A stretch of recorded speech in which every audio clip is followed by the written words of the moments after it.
And we're just going to play around now and see whether we can recreate and rediscover the kinds of experiments that Pythagoras did that gave rise to Western music. Over to you, Stuart. Sure. Well, if I play this note here, which is C, 2 octaves below middle C, I can find strings vibrating. Yeah? I've stopped them with my finger. Actually, there are 2 C strings in there.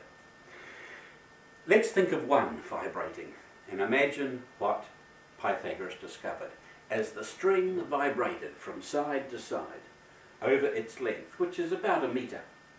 About the size of a cello. That's right, your cello bottom string. As it vibrated like that, it produced a number of vibrations per second. We call these hertz, or vibrations per second.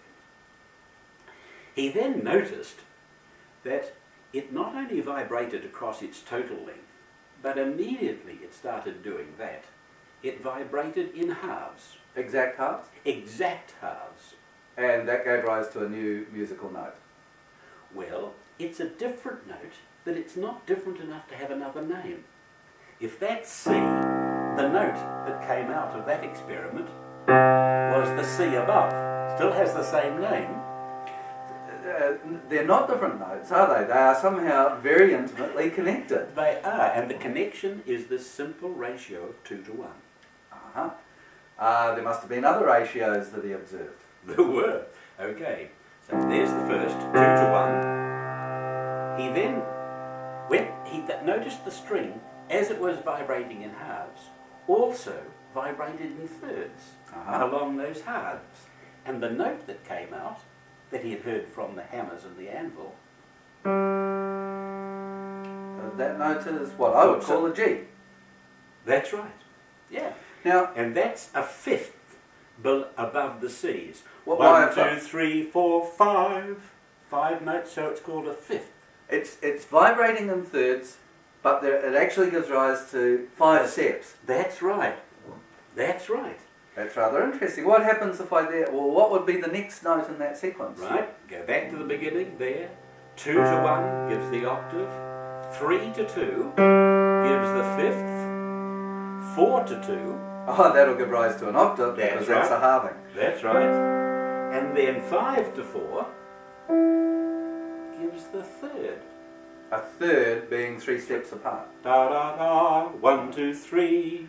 It's a very interesting note when you sound the third, isn't it? Yes. The fifth is quite strong. Very strong, yes. The third has some, I can't quite define what it is. How would you decide?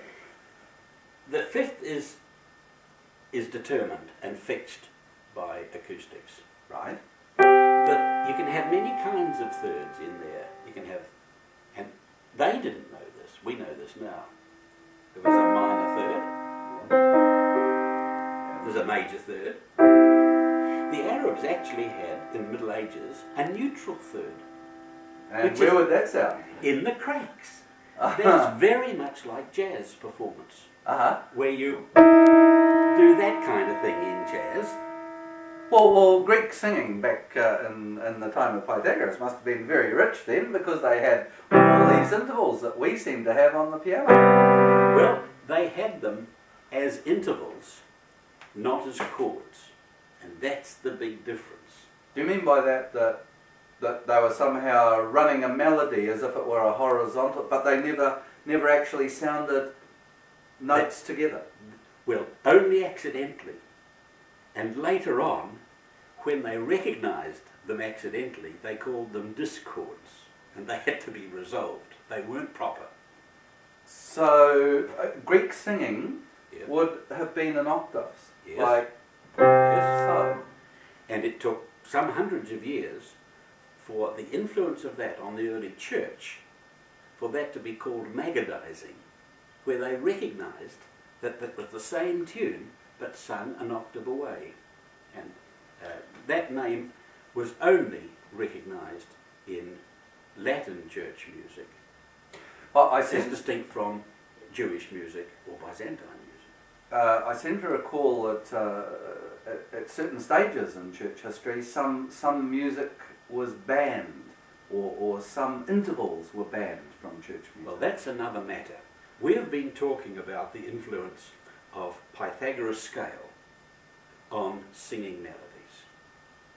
It wasn't until the Latin Church had recognised magadizing, singing in unison. Right. I mean, they'd done it, but they recognised they formally understood what they did. And they justified it as being very, very good because it was based on the mathematical relationship of 2 to 1. And there is a perfection in this relationship, and it reflects the perfection of God. Okay. Now it's interesting that the next interval to be added to that was the 5th. And for example, in singing Amen, if I go Amen, which is a kind of way of singing that was quite well known.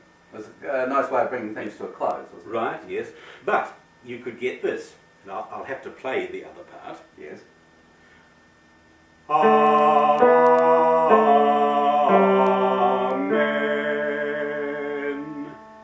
Now that's not strictly in tune because the piano is differently tuned from natural temperament. That's another whole matter. But it's pretty close, and you got the idea of it.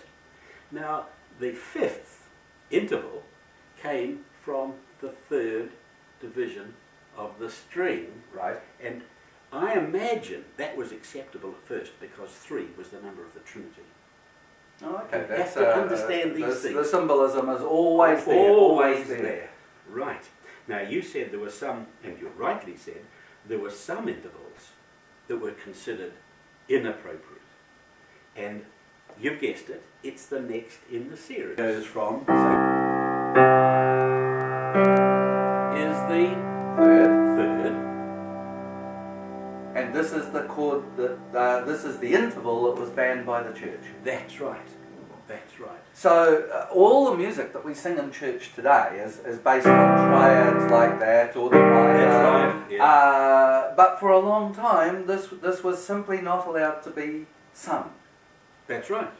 And the reason was why? Well, one pope is recorded to have said that the addition of the 3rd gave a sensual, not sensuous, but a sensual quality to the sound. So it was sexy, promiscuous. And so most of our churches today, when they sing their Victorian hymns, are actually being extremely sexy in terms of how medieval Pope would have seen church music. Had you not noticed this? With all due respect, no.